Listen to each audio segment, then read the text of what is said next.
Hello, everyone, and welcome to the Discourse for the week of April 26th, 2021. We missed you over these long 2 weeks as we spent a single spring break day off last Monday. The Discourse is our weekly news show here at the NYU Game Center, the game design department at New York University. Each week, Professors Frank Lance and Naomi Clark talk about game industry news and give us their scorching hot takes. Take it away, Frank and Naomi. Thank you, Logan. Hi, Naomi. Hi, Frank. It's been a wild couple weeks. A lot of stuff happened. It certainly has. How's everything going with you? Not too bad. Good. I guess last week in lieu of the Discourse, the two of us did a joint talk, which I guess is you can true. catch on Twitch if you want to see that. That's what was a much more serious about weighty matters of the past and the future. Yeah, we were kind of sharing our thoughts about what's happening at the Game Center, where I am. This is my last semester as chair, and that responsibility is going to be transitioning over to you. So and so now it's been revealed. It really passed from one co-host of the Discourse to the next. So yeah, whoever is a future co-host of the Discourse will just automatically become chair. And apparently the NYU Game Center is a spin-off of this show. Yeah, that's right. Yeah, and it all takes place in the mind of a gamer who's trapped in a coma somewhere. Apparently, it's all an imaginary thing. So it all takes place in the Gamerverse. Yeah, Game Elsewhere, I think that's called. Yeah, Game Elsewhere. So now we're back. We had a week off, but now we're back to business. And as you might imagine, we have a lot of important news to cover. Mostly sports. A lot of sports. Most of our news is sports. So I know that's where people. This is the main thing that people turn to the Discourse for, is up-to-date sports news. So let's just jump right in and talk about what's happening in the world of sports. Okay, so number one story here is this. There was an especially exciting and rare sporting event which happened a week or so ago, which was the one of the very few successfully executed 7-10 splits on televised tournament bowling. Right. Well, not the split, right? But the spare. This following one, like so. Pickup. These are the pickup, the conversion, yeah. So and the announcers sound so disappointed. I don't know if it's possible to turn the audio on real quick for this section, Logan. But let's see if we can hear the announcer. Professional bowling, right through the face, leaving the 7-10. The 7-10 only been made on television 3 times in the history of professional bowling on TV. 3 times. Come on, kid, do it. Oh yeah, come on, kids, do it. I like that announcer. Yeah, there's so much going on. There's so much to love about this clip. First of all, I just love bowling culture. Look at this guy's shirt. I love everything about it. This guy's whole style is terrific. So I'm confused by this. So I understand. So this is incredibly rare in televised bowling and tournament bowling. Like, it's only happened 3 times on television. It happens in professional bowling, I guess, 0.7% of the time when there's a 7-10 split. It only gets turned into a spare 0.7% of the time. So like less than 1 out of 100, even among professionals. Right. Yeah. But maybe especially among professionals. This is what I'm wondering. Like, is it? Yeah, I guess it's rare. No. It's rare that they pull this out. Everyone else at getting the 7-10 split. Well, no, I'm not totally sure about that. So for one thing, It turns out the bowling lanes work differently. It's less likely that the pin will bounce back out of the pit, which is what happened. What you see happen here, bouncing around, like the way that professional like tournament lanes work and the pits in the back is just much less likely that weird chaotic events like that happen, which makes sense, right? Okay. And I'm confused about this because I have converted a 7-10 split and I didn't think it was that weird, right? Like, but that I just had no idea, and I didn't do it on purpose. I do 7-10 splits all the time in bowling because I suck, right? And so there's no claim to skill whatsoever. I suck at them. I suck at bowling, and so I'm constantly getting a 7-10 split. And so every time I get a 7-10 split, all I do is I yell "fuck" and I hurl the ball as hard as I can at one of the two pins, because I know, like, okay, the only way that you can possibly convert that is just by like making one of the pins just fly around wildly inside of the pit. And so I managed to do that once. And so I guess I'll it's be honest with you. just random. I was a little surprised that this was such a big deal. I didn't know that the picking up the 7-10 split was such a rare thing. But apparently it is. The other thing that this made me think of is if we go to the next link, there's a YouTube video about a story that we covered a couple months ago. So if you remember the Minecraft speedrunner Dream, who is also like apparently a mega celebrity among tweens, because he has like this scripted reality show that runs in Minecraft. But he's also a Minecraft speedrunner who was accused of cheating because he had a world record run that contained a number of extremely rare events. And so this became the subject of a lot of kind of mathematical analysis of the likelihood of this thing, whether or not it was possible. And so, so this channel, which is this wonderful channel called Numberphile, which everyone should know about, terrific YouTube channel. What is going on in that? Okay, this is how Minecraft speedrunning. What is Minecraft speedrunning anyway? Like, but apparently, getting into that other dimension as fast as you can, trading with some pigs, all that good stuff.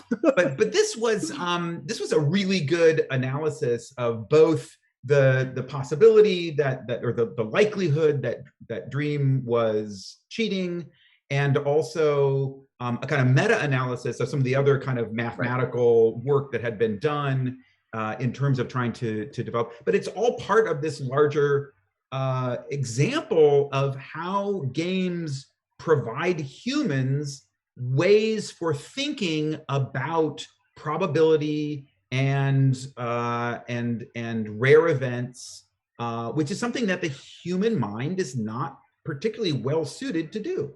Right, or trying to think about it, right? Because the fascinating thing is that, like you can continue to have this argument endlessly, but this video, the thing that's great about this video is that they do a really good job of laying out like exactly how rare are we talking about here, right? So they're saying basically that the likelihood that this would have happened without interference, it's not a once in a lifetime event. It's not a once in a century event. It's like, it could, almost larger than the span of human history is like how unlikely this was to happen. And so this video convinced me, and I wasn't sure, right? Like I was sort of like, okay, this stuff with Dream and the speedrunning thing, it seems pretty sketchy. There, the paper that was put out was pretty convincing, but I was like, okay, you never know. This is Minecraft. It's a video game. Weird things could happen. There could be some other confounding factors that just nobody knows about. And so like maybe it was random. Maybe it was likely, just a really unlikely thing occurred. But then this video just, convinced me. It was like, okay, that's wrong. The thing that this guy, so this guy's name is Matt Parker. It's not the Game Center Matt Parker, but it's the guy who hosts Numberphile, and he has another channel on YouTube, Stand Up Mats. And what he does in this video is develop a new sort of conceptual unit, which is he looks at, if you imagine 10 billion humans doing a thing for like 100 years, and then you say, okay, how likely is an event to occur if 10 billion humans are doing this activity and nothing else 24/7 for an entire century? Would we expect this event to happen, right? And anything below that threshold is probably not real. Do you know what I mean? But it's a really useful way of sort of thinking, trying to like visualize rare events and develop a kind of mental vocabulary for thinking about them. And again, it's like it's funny how useful games are for doing this. Right. Well, it's fascinating, and it's similar. The Monty Hall problem, I think, is my other favorite long-term one that kind of has this property, right? Because it's a game show example of how game shows work with information and probability and cognitive fallacies around probability. Yeah. And there were mathematicians arguing about that for years, right? But the situation is a game that we can understand from the point of view from the player, sort of intuitively. But then if you dig into it, it becomes this very it's a complicated math thing, but then still the game serves as an access point for you to kind of try to wrap your head around it. Yeah. And there's this also is related to, there's a new book that just came out, which is called Probable Justice. And so this is something that I haven't read this book, but I did hear an interview with the woman who wrote it, and it was fascinating. And it's sort of surprisingly relevant. So the topic of this book is the relationship of insurance to the welfare state. So the idea of insurance as a private contract that we take out for our own benefit. And then in the 18th, 19th century, the development of something called social insurance, which is like friendly societies and things like that, where we might all be a bunch of immigrants from a particular, Hungarian immigrants living in New York, and we just kind of pool our resources, and we have this thing called a friendly society, which is like social insurance. It's the thing we all pay into, and then when people need people have an emergency, they can draw from it, and then the establishment from that to the idea of the modern social welfare state, the modern state, which is meant to kind of provide exactly these services. And the interesting thing about this interview was she was talking about how important the science of probability was to the development of these social movements, and how important mathematics that had emerged out of the study of games was for the people who were kind of laying the foundations of the modern welfare state. So a lot of these French mathematicians of the 17th, 18th century, Poisson, Laplace, Condorcet, these are really important political thinkers who are also doing mathematics. Like these are like there's a tight connection between games and math and the foundations, the conceptual foundations of fairness and welfare and what we expect from the contemporary nation state. So it's really interesting. We talk a lot about games and politics, on this show, and here's a kind of surprising connection. Yeah, and those early friendly societies are really at the roots of a lot of modern movements as well, right? Like not just the government part of it, right? But that's like they had a really strong influence on early trade unions, right? It's just the idea of banding together to have an agreement to try and create something that covered everybody, right? Like that, it was such a huge influence, I think, on especially British trade unions, and then on mutual aid networks, right, which had a huge resurgence in the last year during the pandemic. We have like a bunch of folks in the Game Center community, faculty, and alumni are involved in mutual aid networks, right? And that's kind of the original template for that too.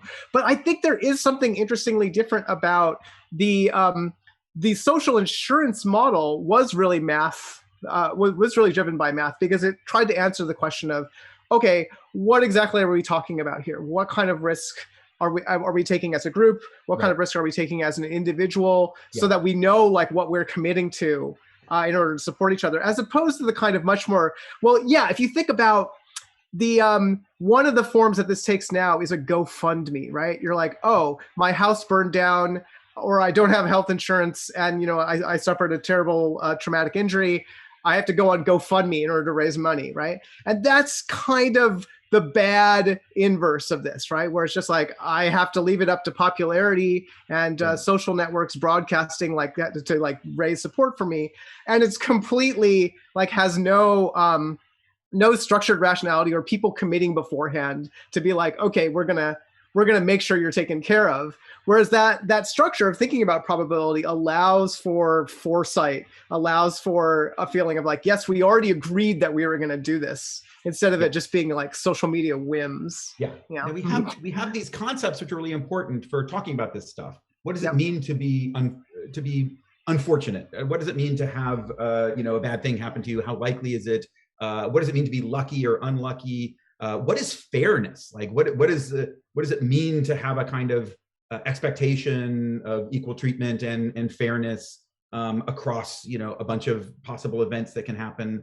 And it turns out that all of these concepts, in order to think about them, it's really useful to have a set of ideas that are really rooted in degenerate gamers thinking about card games, right? That's where it all starts. Right? We did not have a set of we did not have conceptual tools for talking about this stuff, until people started analyzing card games and trying to figure out how they work and how to win at them.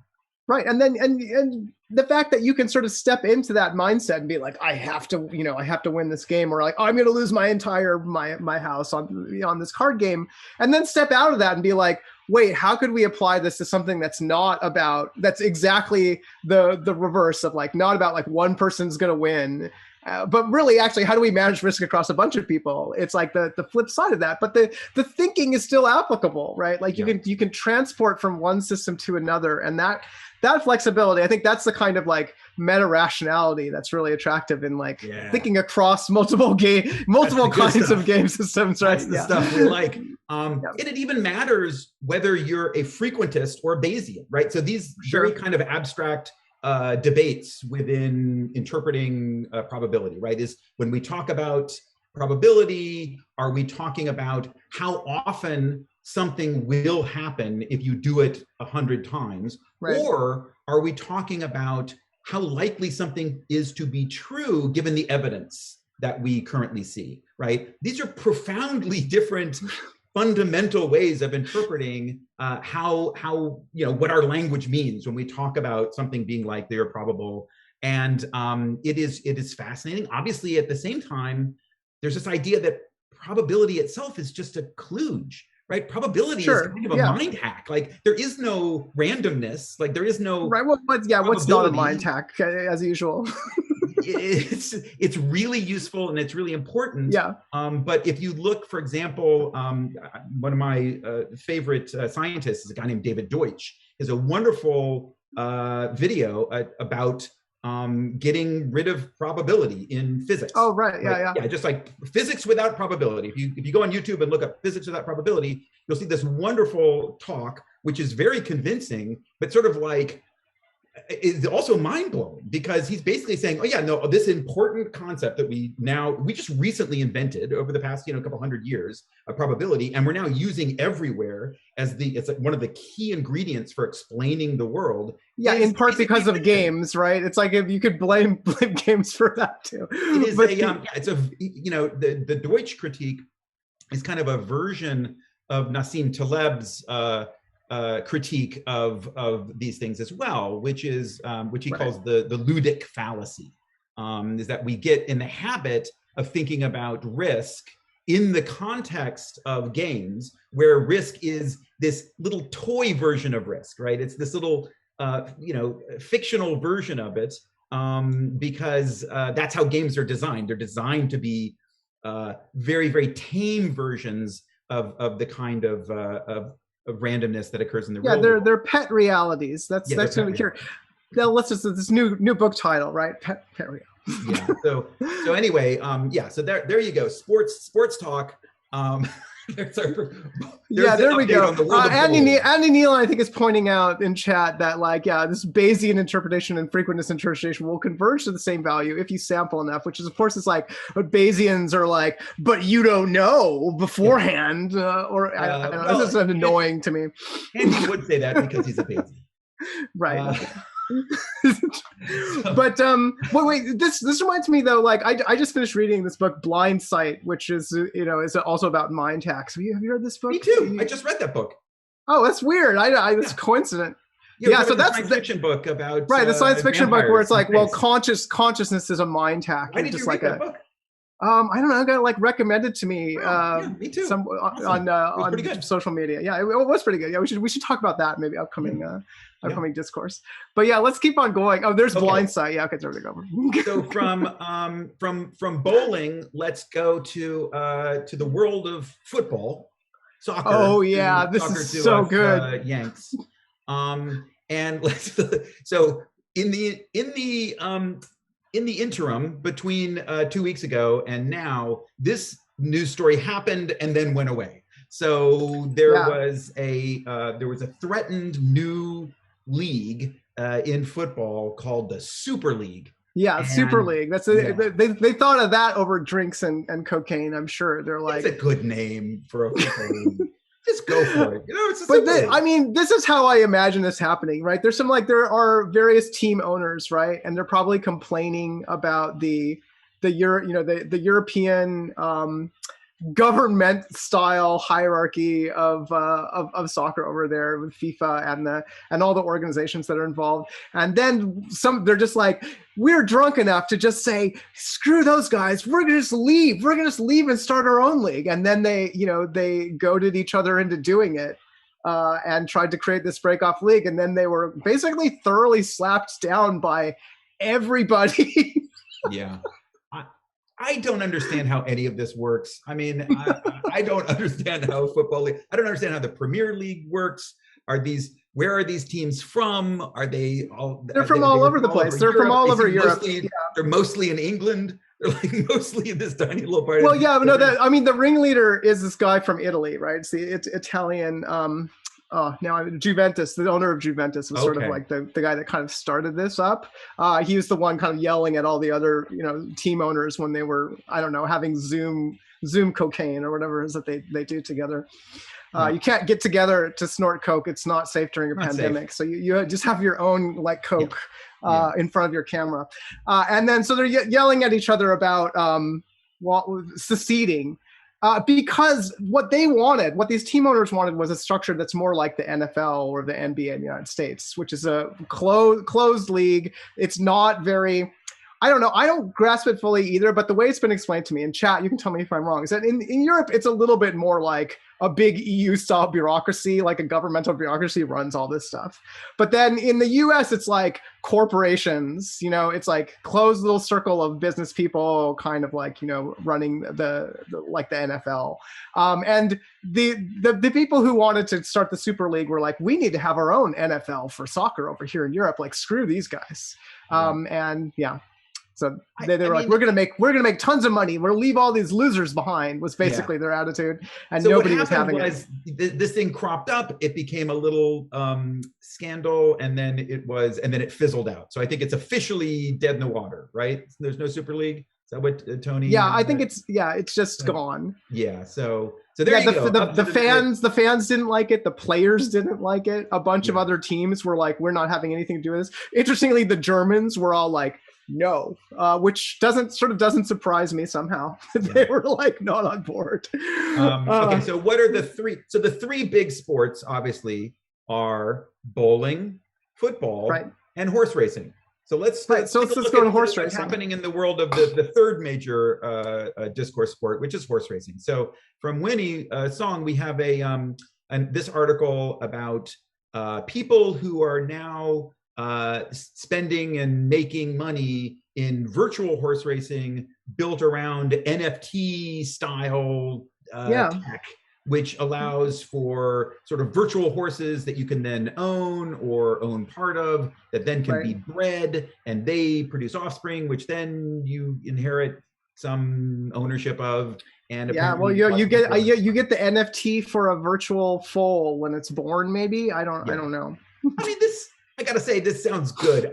With this one, when I look at it, I get a little like, that would be fun, because it sounds like, I don't know, it sounds like Monster Rancher or something, right? Right. Well, I don't know. There's a couple jumps here, right? So like first of all, they're like, oh, this is really big. People have already bought and sold horses on this for $150,000. Yeah. I have so that's sort of as one of these meaningless statistics when it comes to NFTs, because you don't know who's actually throwing that money around. Yeah. Could be somebody who's like an NFT booster taking, a slice of their crypto float and like moving it over here, right?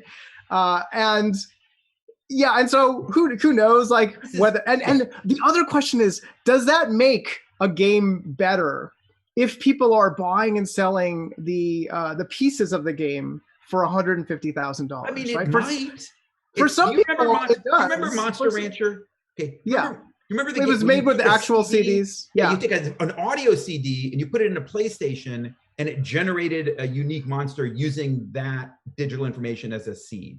I loved that game, and it was such a cool gimmick. It was such a weird, good idea. Like, I think there's something there that's kind of hooky as a game mechanic, regardless of whether, yes, I agree with you, but I don't know. Like, would it be better? Would Monster Rancher be better if people were like, I'm going to buy that Third Eye Blind CD from you for $5,000 because I need that in order to get this. Like the real world economics of this thing is neither here nor there. Yeah. I don't think that's important. I mean, maybe but here's the thing. That's that is the gravitational force distorting this space in terms of design too, because the people running the companies and funding development teams, they're like, this is the important thing. That there are going to be some high rollers coming into our game, dropping $150,000, and we're going to take a cut of that, right? Like that's the business model driving stuff here. Yeah, but and stupid business models can produce interesting games sometimes. Yeah, sometimes it's true. I do. Wait, are you thinking back to the entire history of Facebook games now when you're saying that? You're like, there were a couple the entire interesting history of video games. But I will say this: first of all, yes, this is a press release. I mean, this is not a news article. This is just right. We should be transparent. Yeah, this is just like, this is not an article, like a deep dive into analyzing what's happening. This is basically just their advertising. Which, but the other thing that's funny about this article is there's a couple of pretty good quotes in it. One is the first, I guess the person who's a spokesman for this company. The first quote is, the animated horse racing terminals found in some casinos and bars are really stupid, to be honest. Really stupid, yeah. Well, and they're really stupid because there's no persistent ownership system. Then he goes on to say, in my world, Zed is real. It exists on a parallel timeline to ours. It's quantum physics. It's 2150 on a planet called Novus Earth.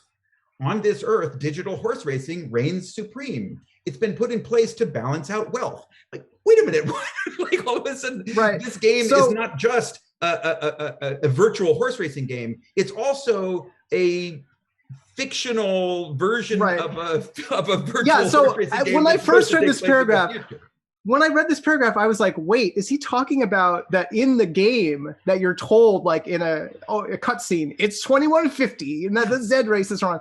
But then I was like, wait a second, maybe he's just talking about in his own head. Maybe that's what he's saying. He means that this idea for this game came to him from a parallel universe, which is a pretty normal thing for fantasy authors and anyone involved in world building, I guess. Yeah. But it's kind of confusing and kind of charming that this dumb press release / news article is so deeply convoluted and confused about what it is. Well, there's just so much unnecessary stuff, right? Like you can have a horse owning system without having NFTs. Right? Thumbs up. Scroll up again. Let's take the picture is what sold me too. It's like. I guess cool. those are futuristic horses. You're right. Their bridles glow in the future. Bridles all glow, and there's no jockeys because there's no jockeys, which I love. And then also it's taking place in like in a hangar or something. It's taking place in some big void. I think that looks cool, and I'm gonna get into it. This is gonna be my new hobby. That's what an NFT horse looks like. You gotta go for it. All right. See you at the virtual tracks. But wait, this next one is big. I'm so excited about this next one. So still in the world of sports, but esports in this case is there's a new NES Tetris technique. So just a couple of weeks ago, so up until now, there have been so NES Tetris is a version of competitive Tetris that you're using the NES controller. So it's Tetris that's actually being played on the NES. And in the higher levels, it becomes very technically challenging. So you need to hit the button really quick. And there's sort of two techniques that are currently dominant. DAS, which is, I guess, for boomers, because that's just you hold down you hold it down. That's not even a technique. Like moving around. and then hyper tapping, which was developed by Zoomers, and involves very, very rapid tapping of the D-pad. It got popular with Zoomers because all of the older players couldn't do it. Right. Yeah, couldn't do it. Couldn't pull it off. And there were 3 people before the current generation. Yeah. But now what's happened is one of these hyper tapping Zoomers has developed a new technique, which is called rolling. And in rolling, what you do is you hold your finger lightly over the D-pad, and then you're drumming the bottom of the NES controller. Yeah, it's really smart. And I love it. The person who came up with it because someone thought he was doing it because of the low frame rate on a video of him playing. And so he was like, wait a second, I'm not doing that. That just looks weird. But actually, that's a good idea. And so it just sort of emerged randomly from all these artifacts. Yeah, there's a lot of amazing stuff going on. What I love about this is, okay, of course, it's completely amazing as a technique for playing. And this is, from the point of game design, is like just terrible, right? Like if you were designing NES Tetris, it would be like, what are you doing? You're destroying people's hands. Yeah. You idiots, right? Yeah. But that doesn't really matter. That doesn't matter in the long run. NES Tetris is what it is. If you were designing it today, you would not make it impossible to tap, right? Or you'd think about what is the level of execution that we actually want people to need to practice in order to have an interesting competitive game. But that doesn't matter because NES Tetris was already made, and it is what it is. And so now so rolling becomes the king. Yeah, it's really true that often some of the best, most interesting and beautiful qualities of games are not the thing that the designer put in there. Yeah. But they are a direct result of the things that the designer put in there. And so I really like to think about games in a conversational way. Like games are a conversation, but they're not just a conversation that's happening between the designer and the player. They're a conversation that's happening between the designer and the player and the world. Like the world, the physical world, the material world. The emergent properties of the system itself oftentimes, right? Yeah, exactly. All of the stubborn, stupid material qualities of atoms and logic and math are part of the conversation. So it's not like Alexei Pajitnov was saying, oh yeah, it would be fun to make a game where for decades people study what is the maximum speed at which the human can move their fingers. Right, he would be like, that sounds terrible. That sounds terrible. No one would do that. And yet somehow that is a property of the game of Tetris. Well, part of being a game designer is accepting that, if you're part of the conversation, is you saying a bunch of important things as the designer, and then occasionally you also all of a sudden say something in the conversation like, goose fart shit, brain head, and then like it gets recorded permanently as part of the game. And that's how you land a 7-10 split. That's right. Yeah, that's how it happens. You just swear a lot. Yeah. So, all right. Well, speaking of which, Matt Leacock, here's an intentional designer, right? Like Matt Leacock likes to simulate now we're stuff. leaving the world of sports and we're going to enter the world of politics. New game from Matt Leacock. So this is the person who designed the mega hit Pandemic, collaborative game Pandemic, and they've just announced their new project, which is collaboration with Matteo Menapace, and it is a game about global warming. Yep. So, big challenge to simulate. But then again, Pandemic's also a big challenge to simulate. And the key here is that Leacock's style is not to try and like make an exhaustive incredibly deep, get every single nuance kind of simulation. It's not what's the guy's name who does all the war simulations for the CIA? His style is to try and simulate everything, right? In Andy and Abyss and games like that. But yeah, Pandemic works because it's very light and schematic, right? It's like a sketched out, like some important things you might want to think about in terms of a pandemic for you and your family, right? And then so now he's going to try to do the same thing for global warming. It's not going to be like hyper educational. It's not going to be, and you know, and he's not going. They're not going to hold it to that standard, at least in theory, right?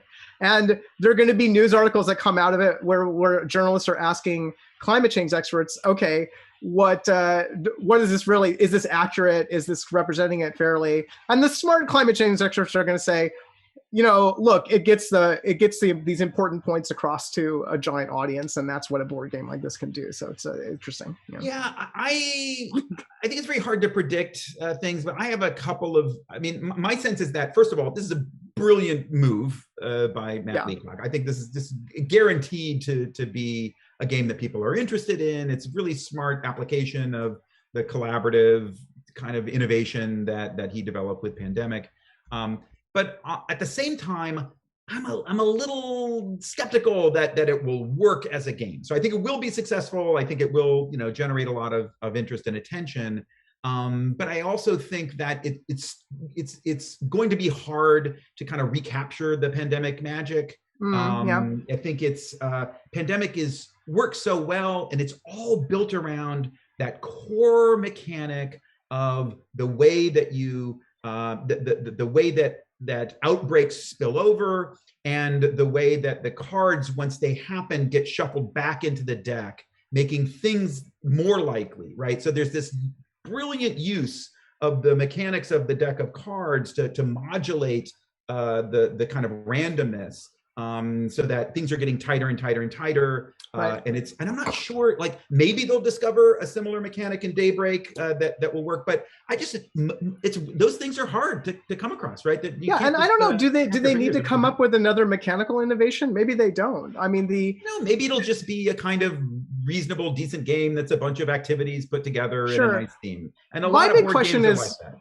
Right, like, so I think part of the reason Pandemic did very well was before like an actual pandemic swept across the whole world, right? And then there was this sort of fantasy of heroism that goes along with that, where it's like, feels like a science fiction scenario. There's multiple diseases spreading all over the world that could kill everybody, and you're running around jet setting as like this team of elite scientists. And that gets pushed even further when he collaborates, you know, with Rob Daviau and makes Pandemic Legacy, which is just straight up science fiction with like zombies and stuff, right?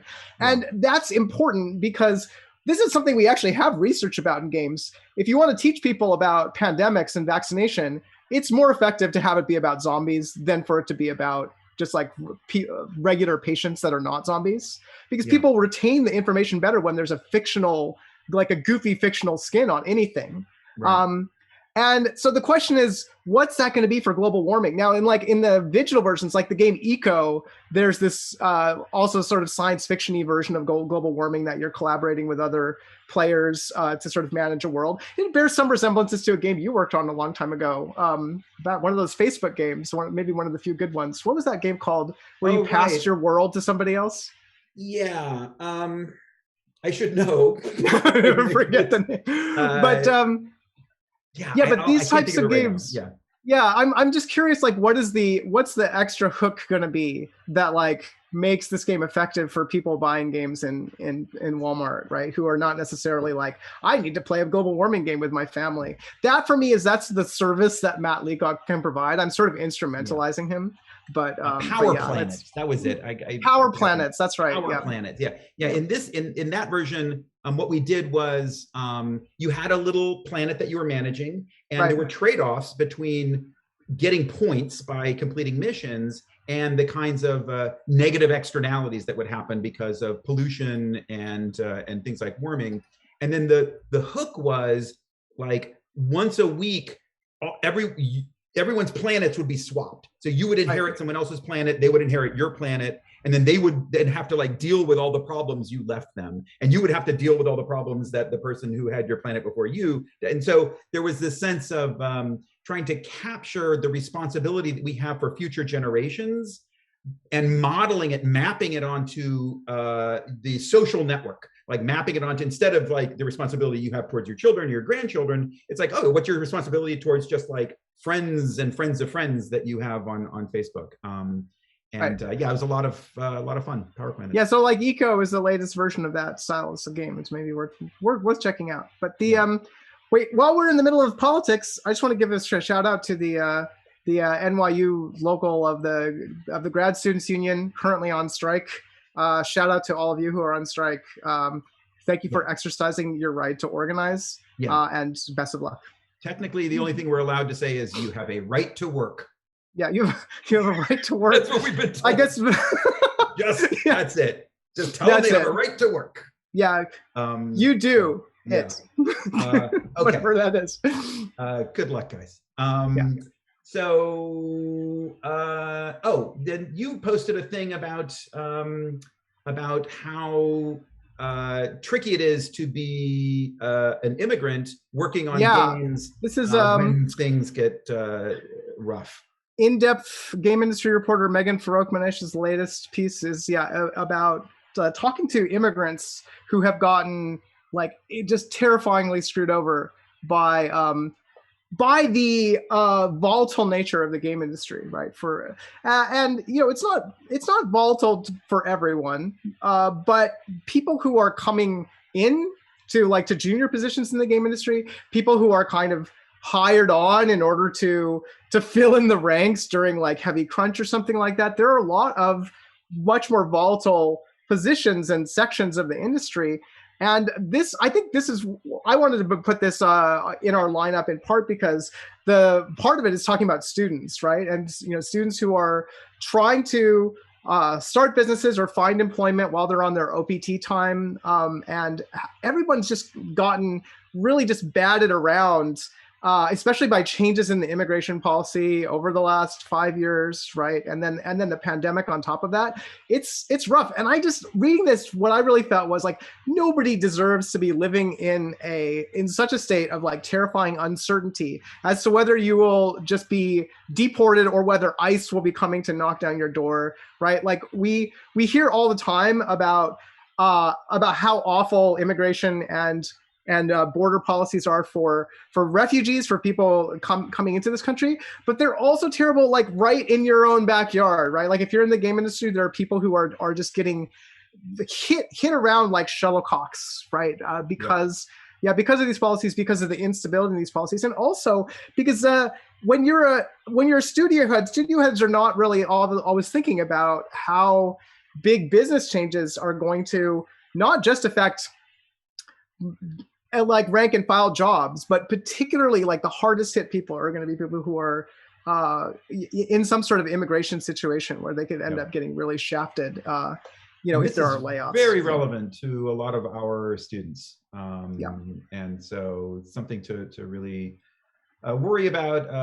The immigration policies in this country are pretty messed up. I think they should be, I think we should be much more welcoming to anyone who wants to live in America.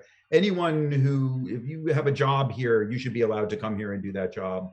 If you have someone who wants to hire you, you should be able to come here and do that job, I believe. But in the case of games, it's particularly tricky because of how volatile it is. And it's a real shame. Yeah, I don't know. I think it's to be a responsible member of the game developing community, no matter what scale of studio you're at, you just have to be cognizant about how your collaborators, your peers, your coworkers, people you might employ are getting affected by this stuff, even if it doesn't directly affect you, right? Yeah. There's another article that you posted, which is about the Discord crackdown. So this is not exactly game related. It's kind of game adjacent. Yeah, there are some game writers who are quoted in here. I think because it's Discord, right? There's a lot of overlap between communities, and this just reminded me so much of what's happened on the App Store, what's happened in Steam, what's happened to folks like our colleagues like Robert Yang, always kind of on the on the leading edge of the getting cracked down upon for having erotic art or NSFW stuff. And yeah, I guess it's no surprise that it's come around to Discord. And Rolling Stone is covering this, right? They're saying, hey, look, this is interesting. Discord is cracking down on not safe for work stuff, but has not really managed to crack down on violent extremist rhetoric and or organizing for violent to violent causes, right? And white supremacy and stuff like that. And it just goes to show that the fear of child pornography, that's kind of the animating thing that causes tech companies of any size to kind of just run for cover, right? They're like, okay, we cannot get hit with a child porn label or charges or investigation. So they shut everything down in order to avoid that. And there isn't an equivalent for other types of hate speech or white supremacist organizing of trying to take over the capital of the country or anything like that.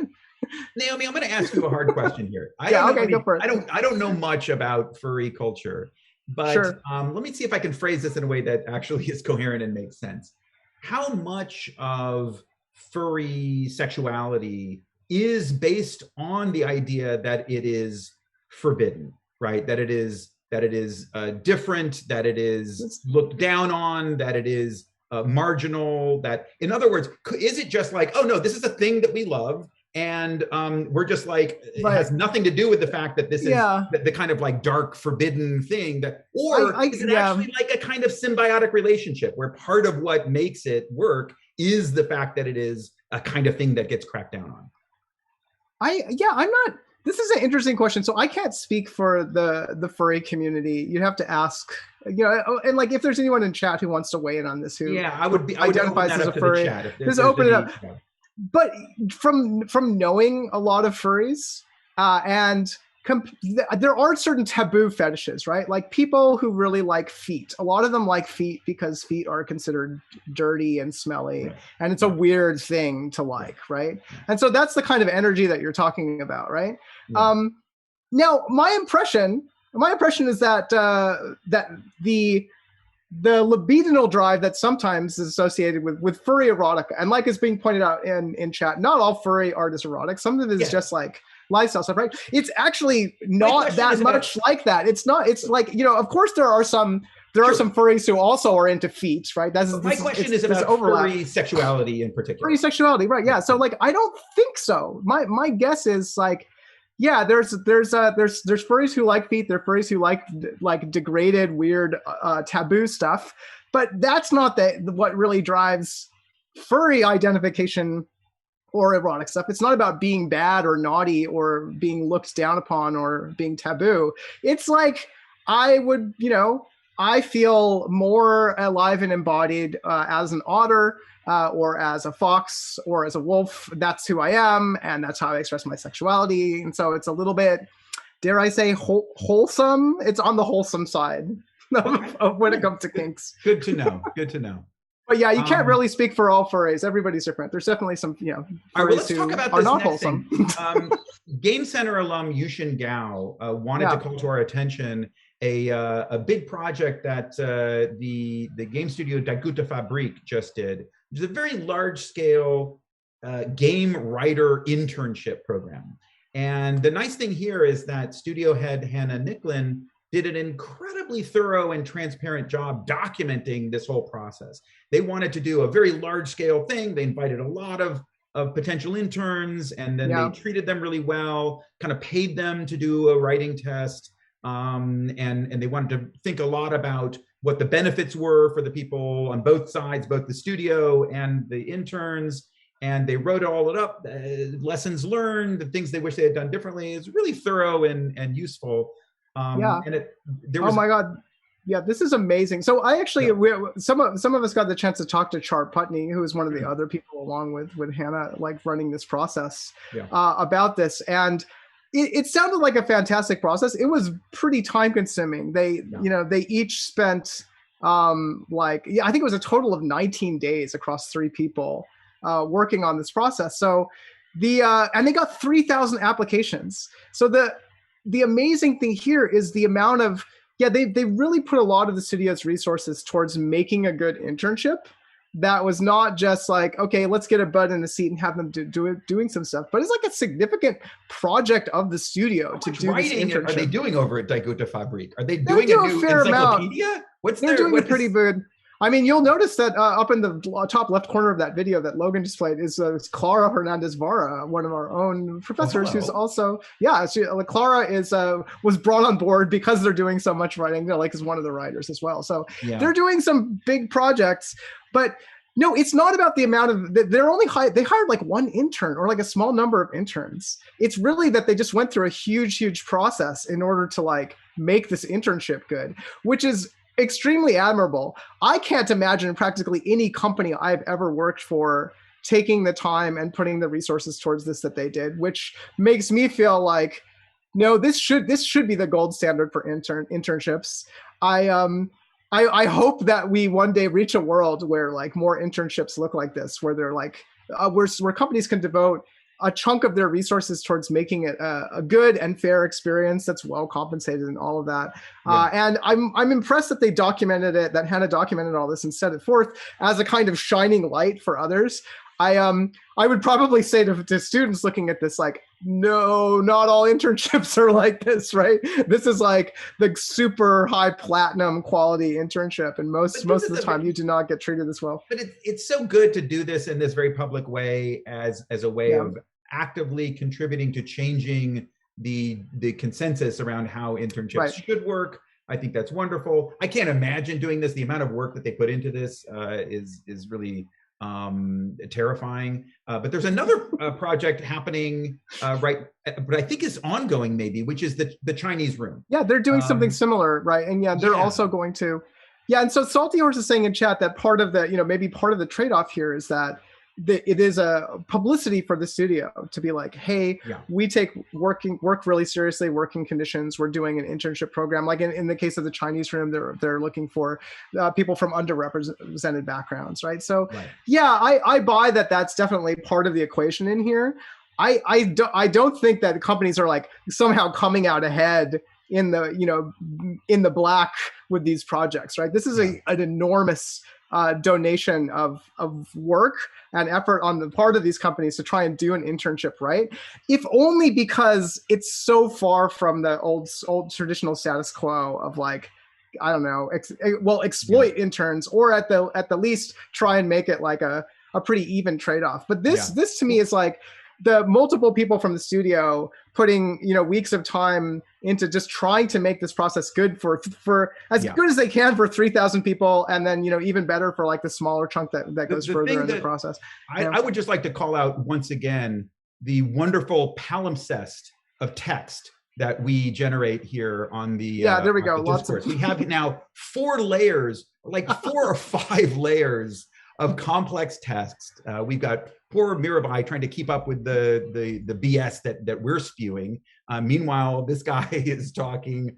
We've got Logan throwing up quick takes in the Chiron. And then we've got this like scrolling thing. It really is. Is that Dan? Is that Dan Pinchbeck talking in that? Yeah, I think it's Dan Pinchbeck. Maybe this is what those 3,000 writers are doing. Maybe the 3,000 game writing interns at Daiguta Fabrik are just generating content for this screen. Yeah, well, there are an awful lot of writers who employed these days just generating content that goes onto random quasi-automated pages on the internet. Speaking of game writing and Clara Fernandez Vara, and really good segues, let's take a look at our next thing. No. Let's just jump ahead to the Gabriel Knight thing. You know what? I think we're going to save the Stephen Totillo thing for next week. How about that? That was a late-breaking news story. So tune in next week to see what's happening with Stephen Totillo. But this, there you go. Yeah, this is a terrific article by Game Center's own Clara Fernandez Vara. Yeah, right. And so this is something that has been on Clara's mind for a long time, right? Like, why are adventure games regarded as non-money makers, right? And it sort of plagued the adventure game genre ever since the heights of Myst, right? Like, why weren't they able to emerge in the business side of games as like something that's worth investing in? And so she's like looking at this particular case of Jane Jensen, who like did the Gabriel Knight games and a lot of other video games. She's decided to leave video games completely. She's no longer making adventure games, and instead she's writing erotic novels. More power to you, Jane Jensen. I hope they're werewolf erotic novels, because I seem to recall a lot of werewolves in the Gabriel Knight series, and werewolf erotic novels make plenty of money. This is my disguise. Is Jane Jensen the one who did the cat mustache? I think that is in the first Gabriel Knight game, right? The cat mustache puzzle. So we're obligated to refer to make that reference. There we go. I thought maybe that was your disguise, as you're going to become an erotic werewolf fiction author. I don't know if this has been mentioned. Did we mention before there's an erotic werewolf novelist with my name, Naomi Clark? So occasionally I get like inquiries about like, when's your new werewolf smut coming out? And it's totally not I only wish it's totally not me. I wish it was me. Okay, so here we go. Are you guys ready for this? Scroll down. Yeah, Logan. this is amazing. This is the headline of this article. Look at this screenshot. Yeah, it's the This is Beast from Within. a 1995 Gabriel Knight game. Look how cool the screenshot is. Like, look at what's going on in the screenshot. Look at the palette. Look at the weird. Look at the thing that's happening in the menu down below.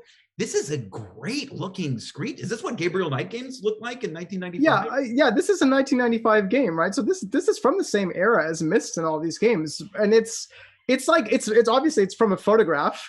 And it's still, right, you're not like getting to walk around, which is like what, if you put this in front of a 12-year-old today, they'd be like, why can't I walk into that, right? But yeah, it's gorgeous. Adventure games got very, very good at what they're doing. They're still really good. They're like, and that's part of this sort of like the little bit of the tragic, like why isn't adventure games an industry of its own? And I kind of think that there is some universe out there where that did happen. It's weirdly just historical accidents. I think is a lot of it. Yes. And I mean, the conventional story is that traditional point and click adventure games went moribund, partly because of the design challenges of puzzle-based gameplay, right? Sure. Puzzle-based gameplay is just inherently brittle. Like the traditional form of point and click adventure game, it's just like a style of gameplay that just kind of went out of fashion. So I think that they've kind of moved past that, right? Yeah, So, but that's part of the historical accident of the late 90s, right? And then like in the 21st century, adventure games have been quite different. There's a lot of people doing into all different forms. They mutated into escape rooms and these kind of tiny minimalist versions. They mutated into photo searching. They mutated into all sorts of stuff, mechanics and systems that are now present in every type of game. Like all games inherit puzzle solving and role playing from adventure games. But the thing again, I just love this. Do you know Cart Life? Richard Hoffmeyer. Sure.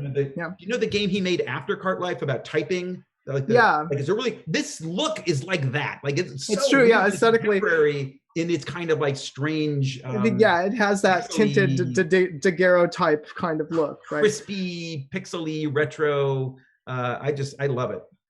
We have a question in chat that's actually related. Somebody's asking whether if we played the Resident Evil Village demo, this new demo that came out yesterday. And actually, Clara, who wrote this article, her company Fiction Control, they just launched a Twitch channel and played that last night. If you want to check it out, check it out. There's one last thing in here, which is about a Witcher mod that uses text-to-speech, which has gotten really good. This one is huge. We might have to save this for next week, because this is basically like using a dead actor and having them show up in your movie, except now anyone can do it with any voice actor. So it's sort of like, just like photocopying voice actors' work and having them say any lines you want is now quite possible with the use of AI. So can we just do one quick listen to what it looks like? We can save the discussion, but let's Logan, cue it up and let's listen to what it sounds like. Yeah. Hurry, and you're hiding behind a child, so you'll live this time. I'm letting you. I mean, that's pretty good.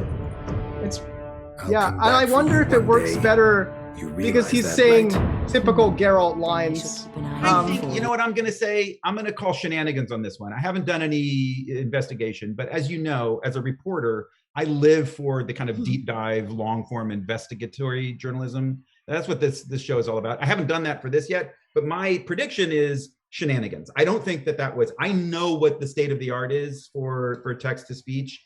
And that I think was just clips from other lines, edited together. I think they're editing together. We can look closely at this because last summer I listened to every single official Witcher line read by that man. So I've listened to all of them within the last year. Okay, well, I guess that makes you slightly more qualified than me, who's never played. I might not remember them, but we'll find out. Yeah. Okay, that's that. We guys have to look forward to next week. We're going to do a deep dive on this Witcher synthetic actor AI thing. Yeah, and we're going to find out what's going on with Stephen Totilo. Yeah. Right. So, see you guys then. Thanks very much for overtime. So we better go. Bye. Thank you so much for tuning in to The Discourse. Once again, your news hosts have been Naomi Clark and Frank Lance. I was your behind-the-scenes operator, Logan Clare. Graphics are by Winnie Song, and captioning was by Mirabai Knight of Steno Knight Cart Services. That's all for now. Thanks again for watching, and we'll see you next time.